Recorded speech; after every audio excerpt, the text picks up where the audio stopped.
evening. Good evening. I'm seeing that there's quite a few people that are joining. I'm just going to give them a few seconds for them to join, and then we will start with our session. Thank you very much for those that have joined. Um,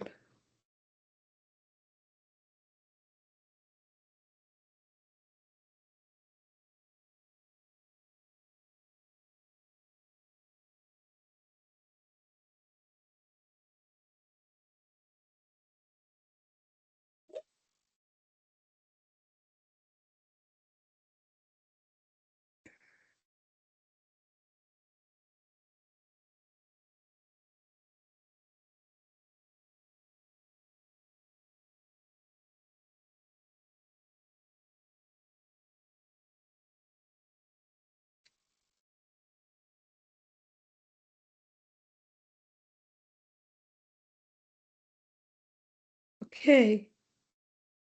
Joy, I am starting.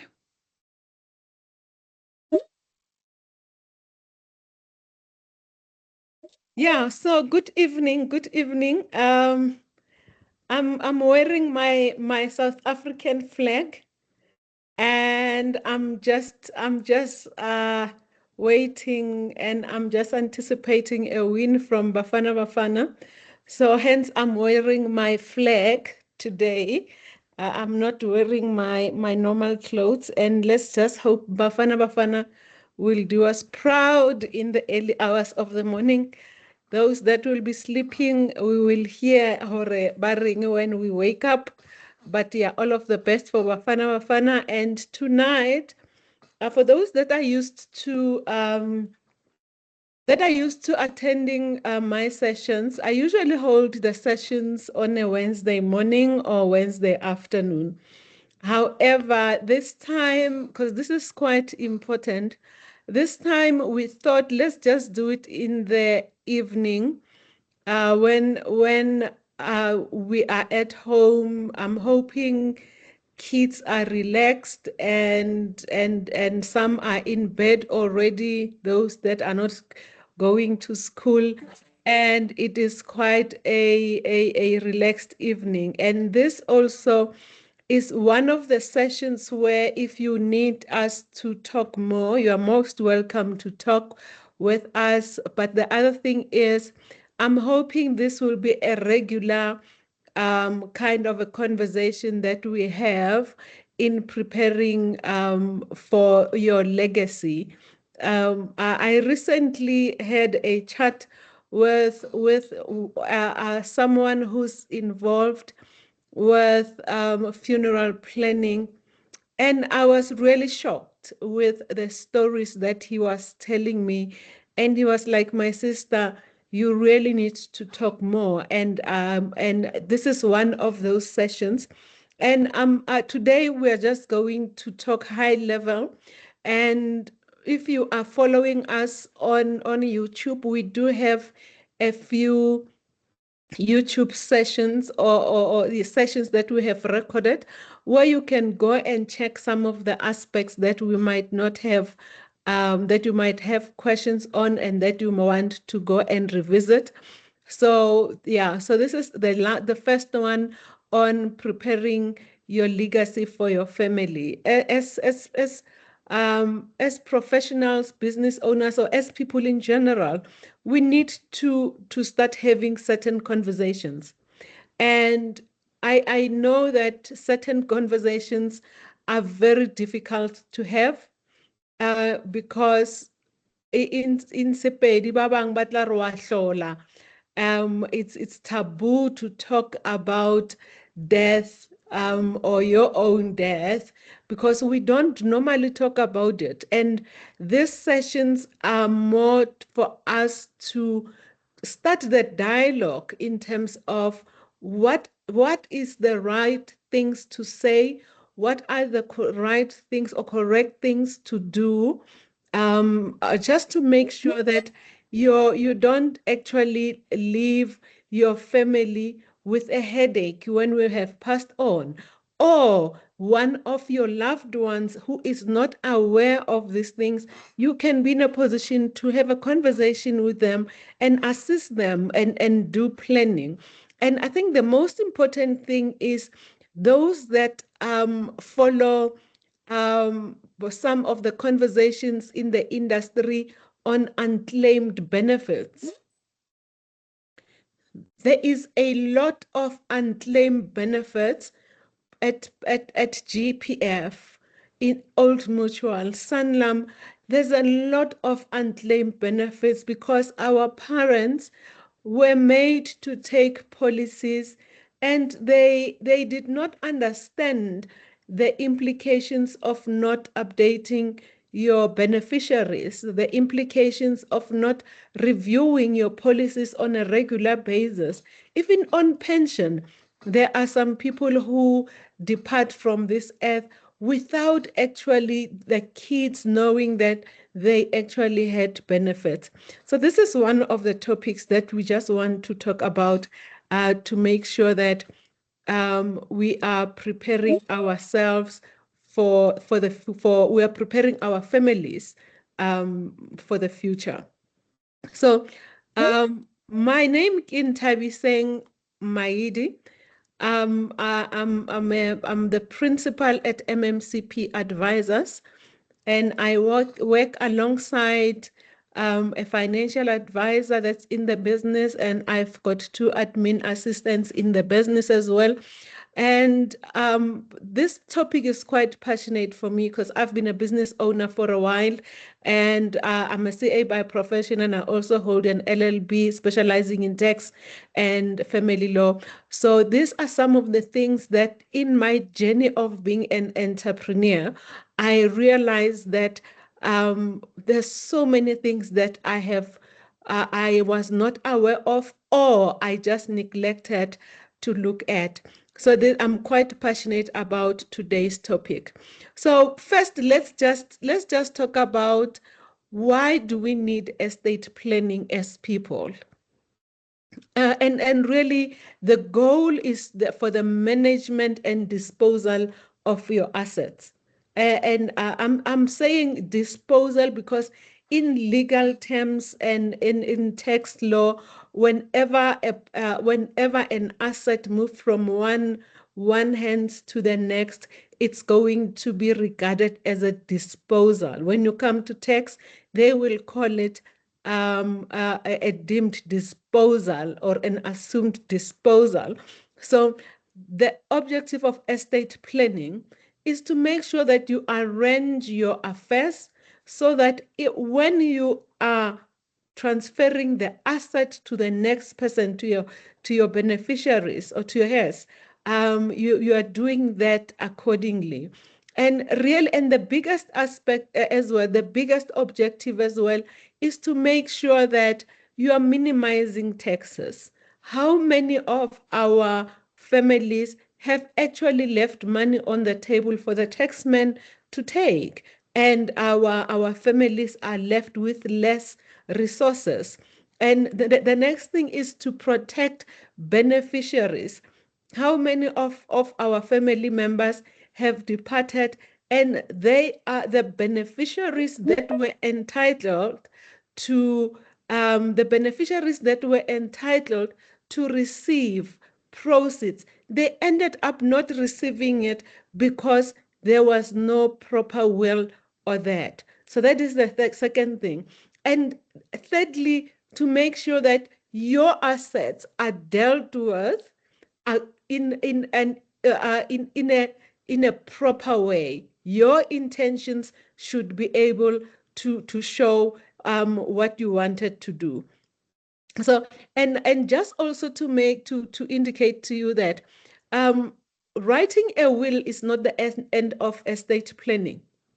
A will not solve all your problems. And here I want to also talk to business owners. Is your business structured in a way that it will be able to pass to your family members, or is your business ring fence?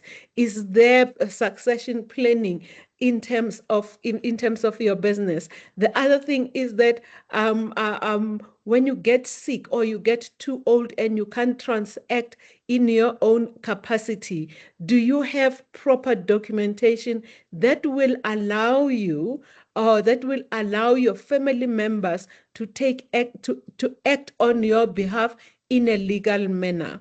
So those are the things that I would like us to talk about. And you'll see here I'm saying, let's protect your assets and make sure that you distribute them properly, and planning in terms of your succession planning, business succession, health or on healthcare decisions.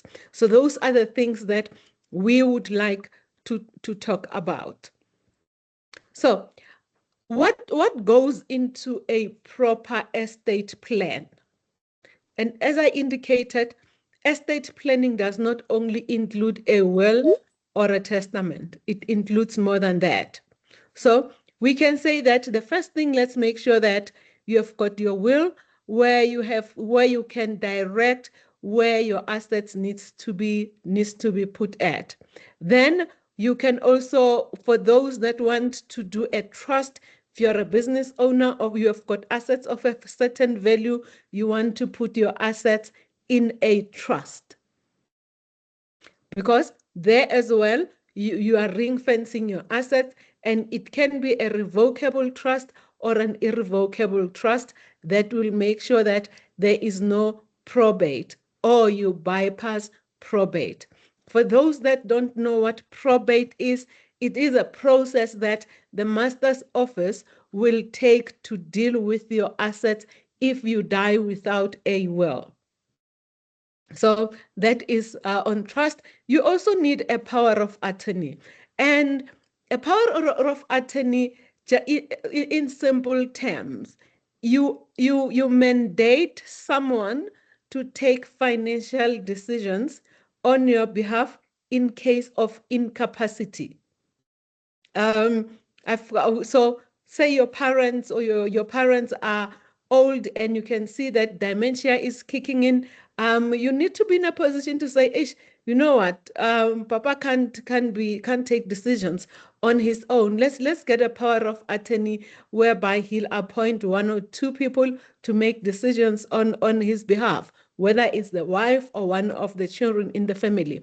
The fourth one is going to be a healthcare directive. You are in an accident, you are in a coma, you went into a coma, and they need to make decisions on your behalf when you are in hospital. Most of the time, spouses will have an automatic mandate to be able to provide the directive. But let's say that you're like me, you don't have a partner, so it means Papa, my mom or dad must come and make that decision. My sister, who is just nearby me, who could make that decision, will not be able to do it because because I didn't give them that proxy to take medical decisions on my behalf. The fifth one is beneficiary designations. Earlier on, I indicated that there's a lot of unclaimed benefits. And the reason for unclaimed benefits is my dad lives Leidenburg. He comes and works in Kalinin at a mine, and he takes a policy, or there's a pension fund, and he indicates that by that time he's not married, he doesn't have children, so that's when he signs the form, but neglects to do the review on an annual basis. Then 1, 2, 3, 4, 5, 6, 7, 8 kids later, there's no update on the beneficiaries. And he goes on pension, he gets home, he's old, he doesn't remember that he's got a pension fund. And by that time, no one knows that daddy had pension or had a policy because the beneficiaries were not updated. So you need to be able to know. Estate planning allows you to understand your beneficiary designations. And then I'm going to talk later about what will supersede a will if you have got a policy or retirement plan. The last one is a letter of instruction, because now we are living in a world where we're using passwords for almost everything. And gone are the days when we can say, only me will know my passwords. You need to be in a position to have a letter of instruction. And in the letter of instruction, you will allow someone to access a list of your passwords to go and deal with your assets. Let's say you've got Bitcoin, you've got a password for your wallet. How is anyone going to know about your wallet if you don't leave them your password? But there is a certain way in terms of how you can deal with that. You can include that in your letter of instruction. So let's delve into the first one. Let's delve into the first one. Um, a will. I indicated that a will is one of the first things that you can actually do. But here I just want to give you an example of a family where the couple had so much money, but unfortunately they both died at the same time. It was simultaneous death, and they were business people. They had so many assets. Unfortunately, they didn't even have a trust. They were just owning assets. They owned properties in their own name. So their estate was kind of big. And unfortunately, they passed on without a will. It is possible. Um, or someone has been working for so many years as a professional, and suddenly they depart and they've got an estate of 18 million. Unfortunately, the court, the court can take anything from a year to 2 years to finalize your estate. There is a long process for probate to take place. Imagine your family members have seeing all of those assets, but because they were waiting for someone at the master's office to decide to work on the day, that would mean that your family will be left in the dark because they will not know how to deal with your assets. The easy thing is, and the other thing is estate duty that will be applicable as well when they go and administer your estate. I'll talk about the cost of the estate duty in the next slide. But if you were to spend time just to get your will drafted, some places, some banks will draft a will for you for free. If you want a lawyer to be able to look at your will and draft it accordingly, a well-structured will drawn by a lawyer whereby they look at all your assets, do a list. There's so many things that you need to actually include. We need to be also careful that there is a myth out there that you can draw a will yourself very quickly and then only to find that on that day that it needs to be executed, you find that it's invalid because you downloaded a will on the internet and you guys completed it and you failed to mention specific things in your will. Then at the end of the day, your family will end up not agreeing, contesting that will. So what you need to make sure that there is an executor for your will. You need to mention an executor. If an executor is your sister, that is not sufficient. Imagine I've got a will. My sister now is about 62. And by the time my will is read, my sister is 89. And she's incapacitated to actually administer my will, meaning that I have to have a second executor. So make sure that your will has got at least two executors. I'm seeing that in some places you will have an institutional executor. Where there is an institutional executor is better because when the partner is not around, someone can be designated to deal with your will. Now, the second thing is that you need to be very specific in terms of who inherits which assets. Don't say, I leave all my assets to my children. You need to say, I leave my car to Ntabi, saying, I leave my house to Aleta. I leave my jewelry to my son. You need to be able to specify those assets. The other thing is when your children are still small, you need to be able to appoint guardians. But don't we also need to not to be emotional when you appoint certain people. Imagine appointing a guardian who is not who can't read, who can't work finances, they are delinquent in terms of their finances, but because you are emotionally attached to your sister, you make your sister to be a guardian of your children. You need to be able to appoint people who are properly skilled to be able to deal with your finances. So you can also do a testamentary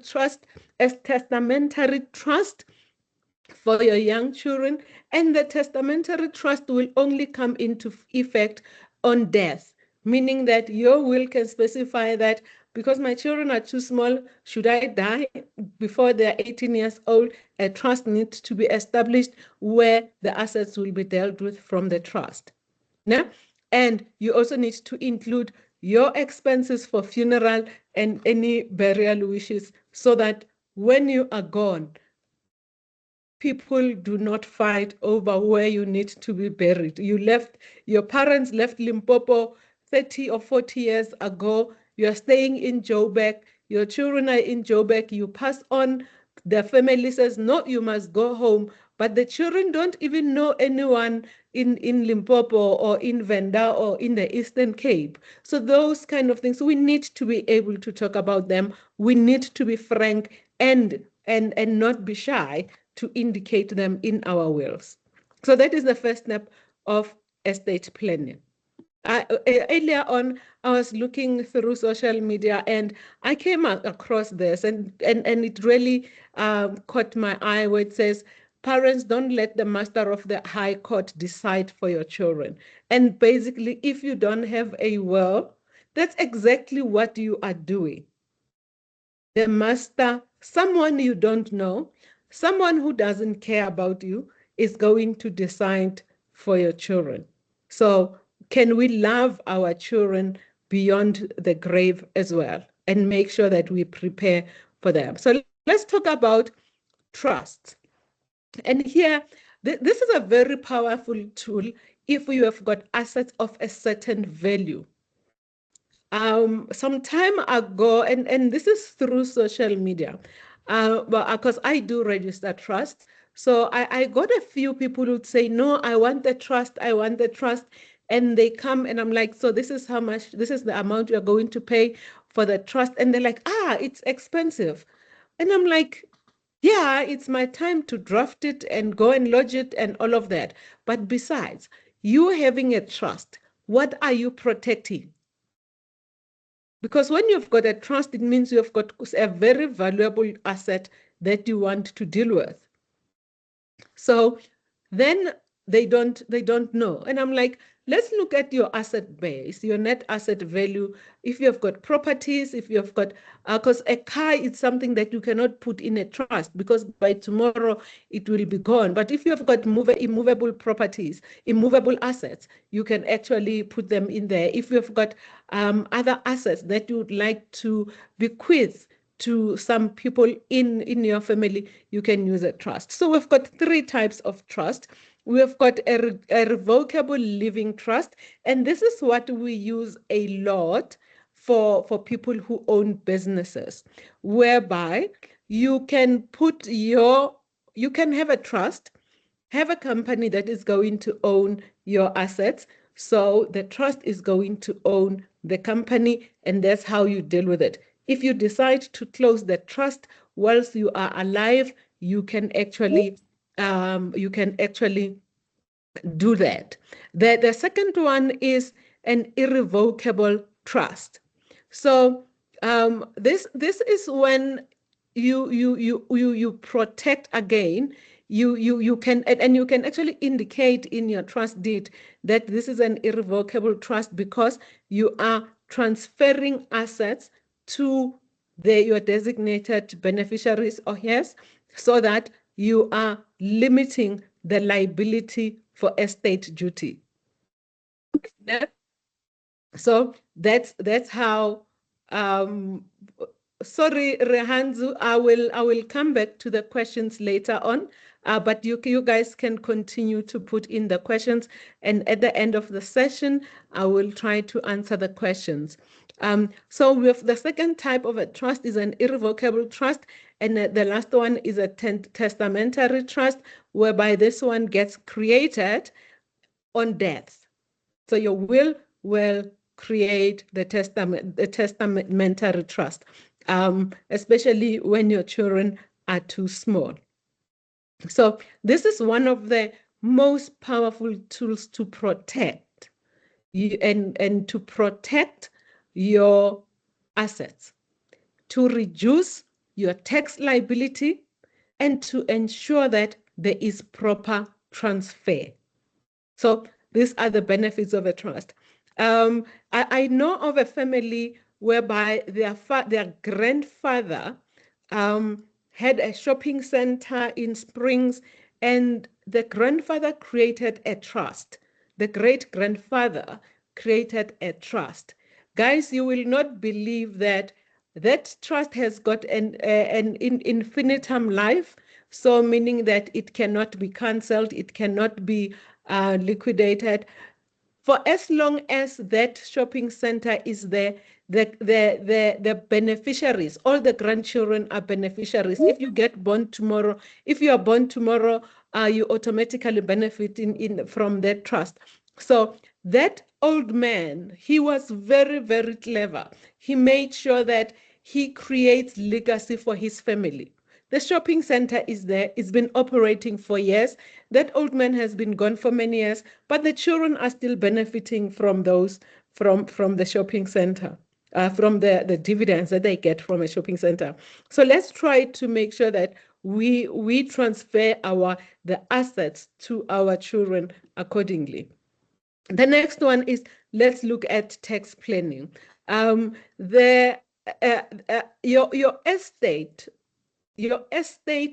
so we know that when you pass on your part of your estate, if you are married in community of property, they'll take half of your estate, they'll go and administer it. If you are not married, 100% of it, they'll go and administer it. And the first thing is that estate duty is going to be 20% on the first 30 million of the assets that you have. So can you just imagine that 20% on 30 million? It's a lot of money that we are giving away instead of that money going to our family members. It's a lot. Imagine if you have got more than 30 million, it means 25% of that is going to be dutiable for estate duty.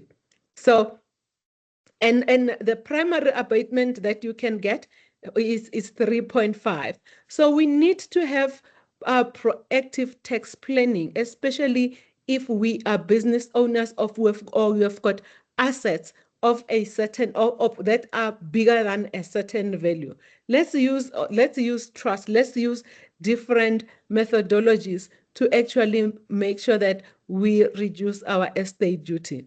And how you can actually minimize that is that make sure that you bequeath a certain portion of your estate to your spouse, especially if you've got accrual basis of marriage. So you can bequeath half of that to your spouse, and you do that once you are alive, and your spouse, the estate duty will be less. The next one is, if you know of public benefit organizations, you can actually give to them because that is a deductible expense in your estate. So the other one is, this one is quite important, and I would urge everyone to go and look at their life insurance policies. policies that are owned by the estates are included in your estate. Ne?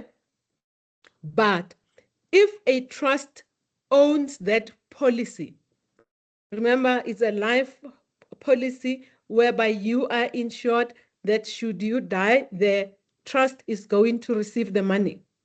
So then that money, there is no duty on it. Now, the second last one is try to do annual donations to your family or to people. So you can donate as much as 100,000, and you can put that as a deductible expense for when you do your tax returns. Lastly, this one again is also quite important in terms of the pension fund laws. If you specify your beneficiaries in your pension fund, provident fund, a retirement annuity, those will not form part of your estate. They will go directly to the beneficiary, and they will not be taxed. It will not be taxed as part of the estate.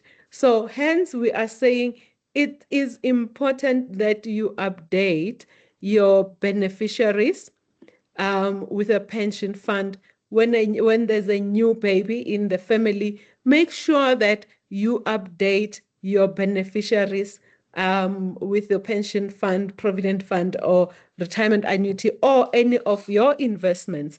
You need to do that. Yep. So let's talk about powers of attorney. I think earlier on I spoke a bit about it. Let's ensure that we've got a power of attorney as well. But again, let's make sure that the power of attorney it doesn't have emotion built into it. That no, I can only do it with someone and not try to get someone who is capable, who has got the capacity as well to go and exercise your POA.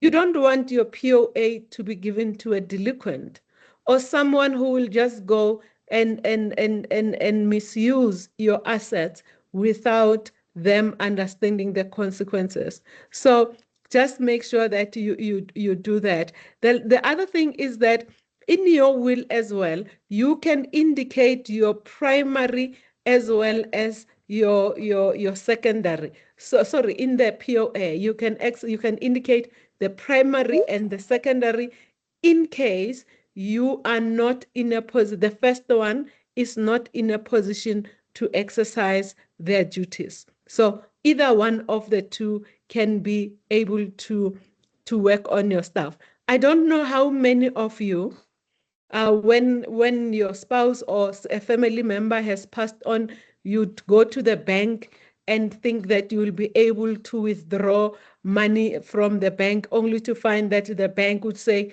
but we need a POA.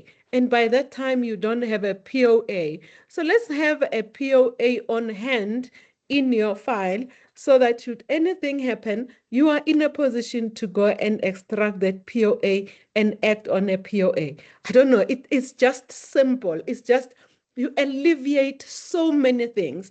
There's a meeting, I just imagine there's a meeting, and in that meeting they are deciding that Malume Mangmang is the one that will go to the bank. And by that time, Malume and your dad or your uncle or whoever were not in speaking terms. But because Malume is the eldest in the family, now he has to go and do something that he's not used to. Then Malume goes and withdraws 200,000, he disappeared, and you start fighting and all of those. So let's just have this kind of documents in place so that at death, you do not create problems for your own family. No? The next one is the healthcare directive. So who will speak on your behalf should you not be in a position to talk when you're in a hospital? And again, this must be reviewed on a regular basis. Can we also move away from this thing that wathola or it's taboo to nominate someone to talk for you when you are sick.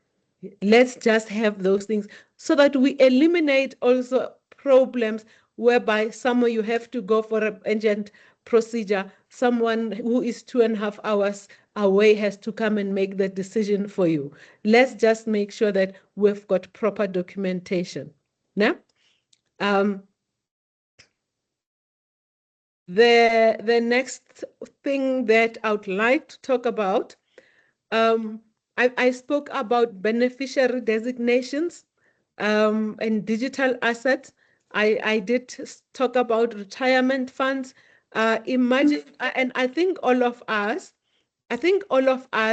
remember the issue of David Mabuza, where someone was saying, I'm entitled.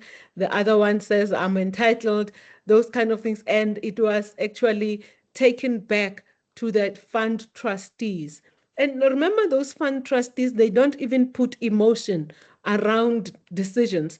They will just decide on behalf of you that whoever is going to get the money, just because you are maintaining them, or that. Make sure that just make sure that you ensure that your nominations are current and they align to your will, or they align to your plans, because it doesn't make sense that your beneficiary says the money must go to your sister whilst you have got a child at home that is young, and unfortunately you didn't nominate them to receive the proceeds from your retirement.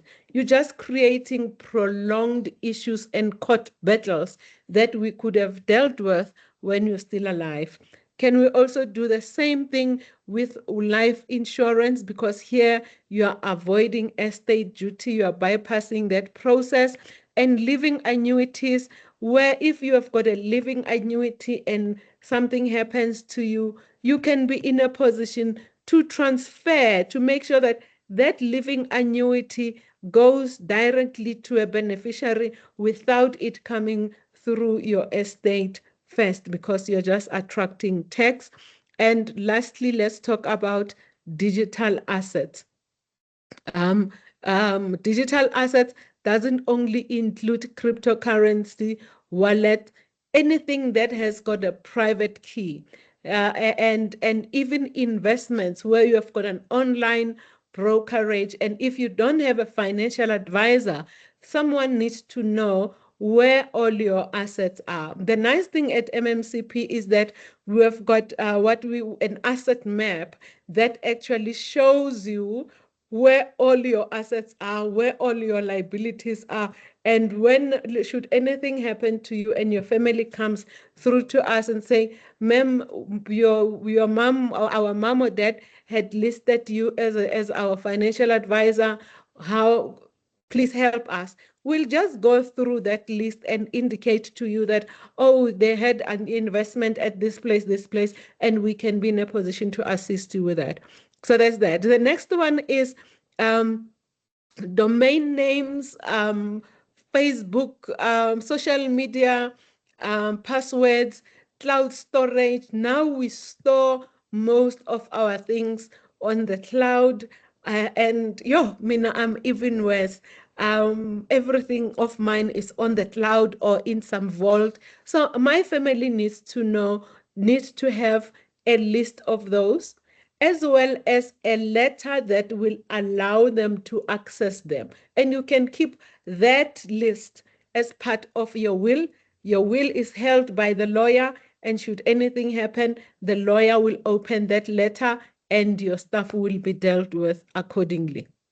So this is where we're going to end. So the last thing that I think we need to be clear of, when I started, I said, let's be frank. Let's open up communication with our families. I know some will say, hey, they'll kill me for my money. You don't need to disclose the full value, but have a meeting with your family members, especially those that you'd have nominated to be executors or to be trustees. Anyway, when you're a trustee, you'll need to know, especially those that you will be giving letters of authority to act on your behalf, or those that have got powers of attorneys. You need to be able to talk to them and indicate to them that I have chosen you to be to represent me. Trustees, if you have got a living a trust, make sure that you have got a meeting with your trustees as often so that they can understand your intentions, or they know, and your children know them as well, that should anything happen to my parents, or should we need anything, or your spouse on top of that, they can be in a position to to to help you. The last one is that I know that there's a lot of financial advisors. I'm also one of them. Is when you choose an executor, try, hence I said do two. If you're doing a company that is or a broker that is a one-man show broker, try to do a second one, so that should the first one not be available or they are not existing anymore, you can go to the second one, or both of them, they can know each other. We are required as financial advisors to have succession planning, meaning that should I pass on tomorrow, my advisor will be able to do what I was supposed to do, because that is my succession planning. So where there is no succession planning, make sure that you have got an alternate that can actually look at your stuff. And let's move away again from individuals and also look at institutions, because where there is an institution, there is proper succession planning in that institution. So what are the, how do we start? So, and I'm hoping that I'm going to have a few sessions for those that would like me to assist them with how do we start this process, is to, you can start doing it on your own, audit your existing documents, um, and make sure that you have got a book, maybe where you put everything. If you don't have, at MMCP, we're working on a product that will allow you to put everything in one place, and we can guide you as well in terms of what should be in those places. And secondly, assemble your advisory team and let them know each other. Let them know each other. If you have got a financial planner, let him know that you have got an attorney, and vice versa. If you have got a tax practitioner, let them know as well that you have got someone who's doing your taxes. And if you own a business, your accountant needs to know as well that you have got these three people that you are working with. The third thing is, define your goals whilst you are alive. Who do you want to inherit? At what age? And what are the conditions? So just have that as actually articulated before you can actually start drawing your trust or your will. And then lastly, which is important, review your documents um, annually. Financial advisors are required to do annual reviews. So when you do your annual review with your advisor, please make sure that you also review all the other things. And remember, there is changes in legislation, and from time to time, there's changes in the law. So make sure that on an annual basis, you just set aside 1 or 2 hours to actually do the review. So that is where I'm going to end for this evening. Anyone who is interested, you can schedule a session with us, a 60-minute session, whereby we can assist you in the process. We can assist you in running your tax model in terms of what is the anticipate. Anything happen to you tomorrow, what will be the consequences or the tax impact on it? How are your children going to benefit? And where possible, make sure that you review the structure. so that you don't also leave tax on the table, you don't leave your children frustrated. So that is where I'm going to end for today. I'm going to thank you very much. I'm going to check on questions. Joy, I don't see questions here, but I saw something on the chat. For the benefit of others, um, so I've got a question. First question here. It says, I'm a single mother to my non-speaking autistic son of 12 years. His father is deceased. Thanks in Tabi for this. What are the costs? Okay, um, Joy will be in a position to give you feedback if you want us to consult with you.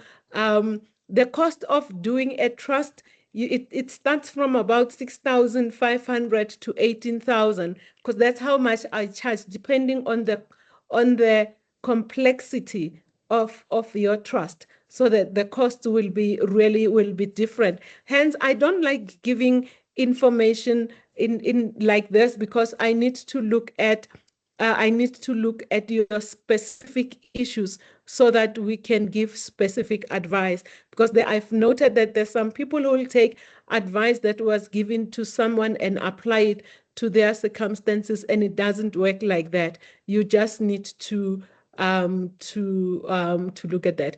I'm not going to talk about another entity in this platform. I think one needs to do proper research, and we can only advise based on your circumstances, as I indicated. The other question is, how safe is a trust? A trust can only be as safe as how you have actually drawn the trust deed.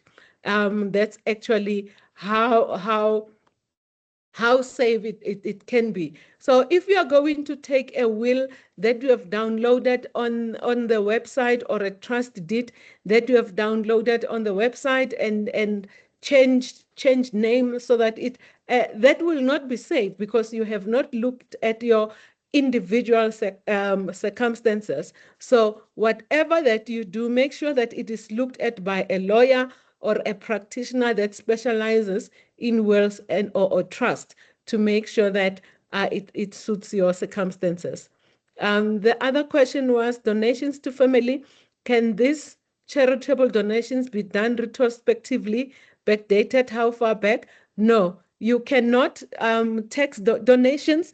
For them to be tax deductible, must apply in a year when it was actually made.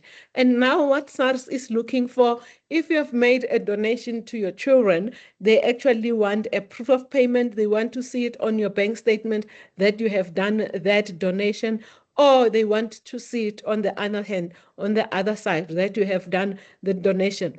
One example is, if you are paying tax-free savings accounts for your children, that can form part of a donation, and you can deduct that on your taxable income. Just the tax-free savings account. For if you've got 3 children, it's about 120 for the three, so the 100,000 will be tax deductible. So, yeah, unfortunately, if you have been paying tertiary fees for your cousins, those will not be allowed, only in the year that you are, only in the year that you have incurred the expenses. And for the lady that talked about autistic son, there's so many tax deductions for you in terms of medical expenses. If you look at the last session that we did, we were talking about tax. There's so many deductions that you can do, medical deductions, especially if you are paying disability expenses for a family member or for your children. So you can get in touch with us. We can be in a position to assist you. Um, Ladies and gentlemen, this is the end of our session. If there are no any other questions, you are most welcome to get in touch with us. Our email address is info@mmcpadvisors.co.za, or you can get hold of me on my cell phone. Unfortunately, my this, I don't know what they call it, the QR code is dead, so don't use it, but you can email Joy on info@mmcpadvisors.co.za. And may I kindly request that you start following us on YouTube. Our YouTube page is MMCP Advisors, and we are also on TikTok, we are also on Instagram, and we're also on Facebook. You are most welcome to get in contact with us, and we do this as a pay forward session so that we can educate each other on estate planning, tax planning, creating wealth, and that.